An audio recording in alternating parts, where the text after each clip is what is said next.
પ્રભુ ઈસુના જીવંત અને પવિત્ર ત્રિએક નામમાં વાલા ભાઈઓ અને બહેનો, આપ સર્વને લોગોસ બાઇબલ સ્ટડી તરફથી હું પ્રેમી સલામ પાઠવું છું.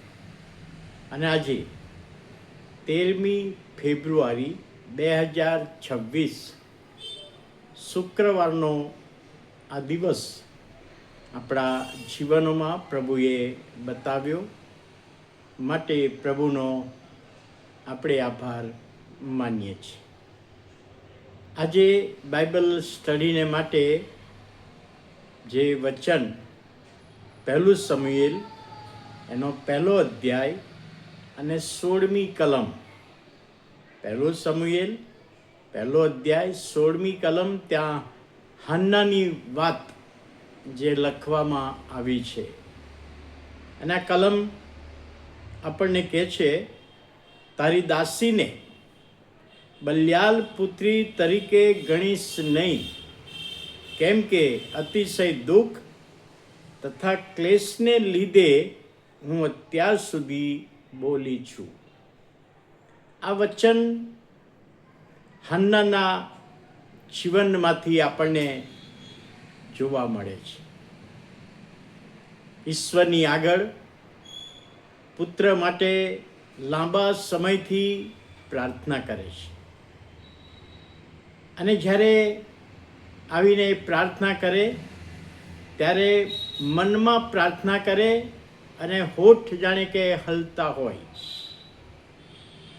એલી યાજક એ આ હન્નાને જોતો હતો અને લાંબા સમયથી આવું થતું હતું.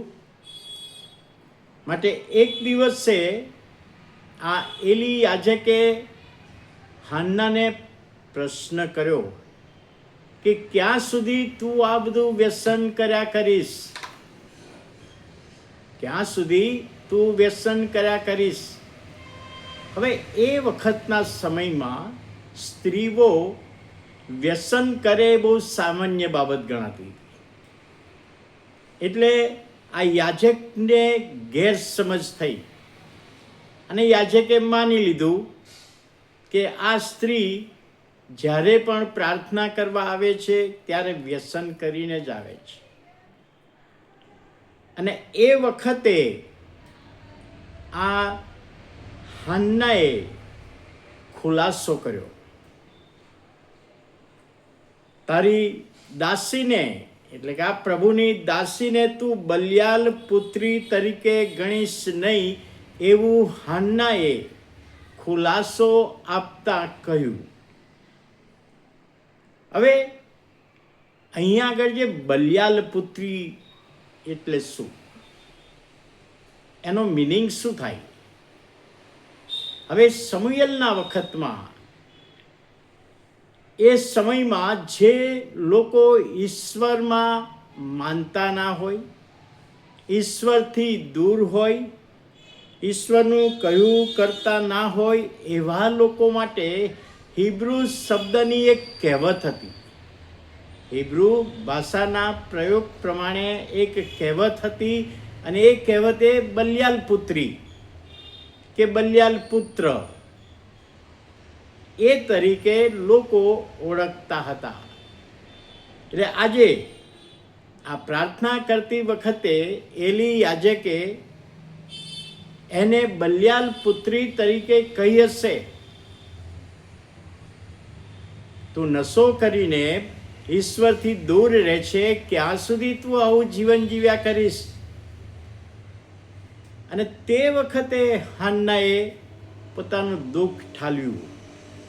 ઈશ્વરની આગળ, યહોવાની આગળ તો દુઃખ ઠાલવ્યું જ છે કે મારે દીકરો જોઈએ છે, પ્રભુ તું મને એક દીકરો આપ, અને એ પણ હું તારી સેવામાં જીવન પર્યંત આપી દઈશ. પણ આજે માણસની આગળ પણ ખુલાસો કર્યો એલી યાજકે, માણસ, કે હું કોઈ વ્યસન કરેલી નથી, હું બલિયાલ પુત્રી નથી, અને મને મારા વિશે આવી ગેરસમજ તમે કરશો નહીં. હવે પહેલું સમુએલ તેનો 2 અધ્યાય ને 12મી કલમમાં એલીના પુત્રો માટે પણ બલિયાલ પુત્રો તરીકે ઓળખાતા હતા. એવો પણ ઈશ્વરથી દૂર હતા, ઈશ્વરની સંગત કરતા નહોતા. 2 કોરિન્થી 6 અધ્યાય ને 15મી કલમમાં પાઉલ લખે છે કે ખ્રિસ્તને અને બલિયાલની સાથે સંબંધ. બલિયાલ એક એવો દેવ જે મૂર્તિ પૂજક દેવ, અને ત્યાં પણ આ શબ્દ વાપરવામાં આવ્યો છે. એટલે આજે જે હું કહેવા માગું છું કે બલિયાલ પુત્ર કે બલિયાલ પુત્રી એ વ્યક્તિ છે કે જે ઈશ્વરથી દૂર રહેનાર વ્યક્તિ, ઈશ્વરની પાસે ના આવે એવી વ્યક્તિ, ભૂંડી બાબતો કરનાર વ્યક્તિ, દુષ્ટ બાબતોને સ્થાન આપનાર વ્યક્તિ. એટલે આ સમજવામાં, આનો અર્થ સમજવામાં પ્રભુ આપણા બધાની સહાય કરે. પ્રાર્થના કરીએ. પ્રભુ, અમે તમારો આભાર માનીએ છીએ, તમારા નામને ધન્યવાદ આપીએ છીએ. આજના દિવસમાં આજનું વચન, આજનો મર્મ સમજવામાં આત્માની દોરવણી આપો. ઈસુ પ્રભુના નામમાં સાંભળો, માન્ય કરો. આમેન.